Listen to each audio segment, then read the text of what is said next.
आज सकाळु बाबू कहले जल्दी रेडी हो बाहर को जावा कि न शुणी बाहरी पड़े देखला बेलू सूर्य देवता मुंड उपर पलि आसला माने टाइम पखापाखि 9:30 है।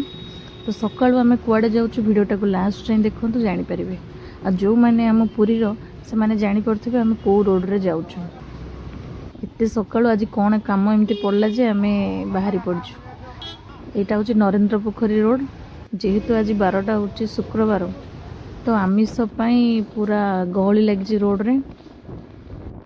बाबांकर जेहेतु ए श्रावण मास से आमिष खाऊना आम भी चाहूना कि से आमिष मार्केट को जातु बोली से बाबूंकर मोर आसीचु माछ नवापाई आसिक पहुँची गलु माछ मार्केट रे। तापरे 2 प्रकार माछ रेडी करी नहीं आसिलु आसिक गाधोई सारा पर ब्रेकफास्ट करली। ब्रेकफास्ट माँ करथिले रोटी भजा ता सहित गोटे मिठा ताड़िया आउ मिक्सचर ये सब को खाई सारा पर रेडी हो गली रोसई करने आनी रोही माछ ता सहित गोटे लुणी माछ कहीं बाबूंकर इच्छा थी आज टी माछ घांट हम बोली मो हाथ माछ घांट बहुत भल लगे खाली नुहे समस्त को भल लगे आम घरे। तापर मु पूरा प्रस्तुत कर देइथिली माछ घांट करने मसला कषी बुट आलू सारू को सिझे देइथिली।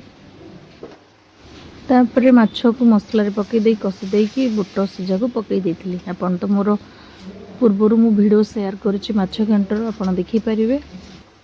और जो सांग माने मोर चैनल एवं नुआ अच्छी फर्स्ट टाइम वीडियो देखुं चैनल को फॉलो कर नियंतु और भल लगे लास्ट को निहाती लाइक और कमेंट करने। मु जो माछ घांटा बनाए से मो स्टाइल माछ घांट सरला टिके छुंक देदेवे से बढ़िया लगे। तापर रेडी हो गला मोर माछ घांट आउ कि रही हम संगे संगे खाइबा बाड़ी गली बाबू मो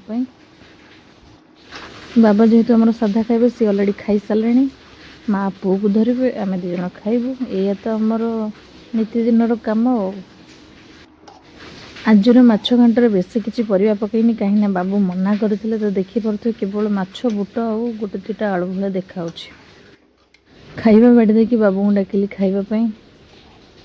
माछ घांटा एत भल होता जे बाबू 3 थर मागी खाई देखिपे भात काकुड़ी पापड़ कलर आलू चकटा माछ भजा ता सहित माछ घांट खाइबाटा एत टेस्टी थिला से केवल आप खाइले ही जानिबे।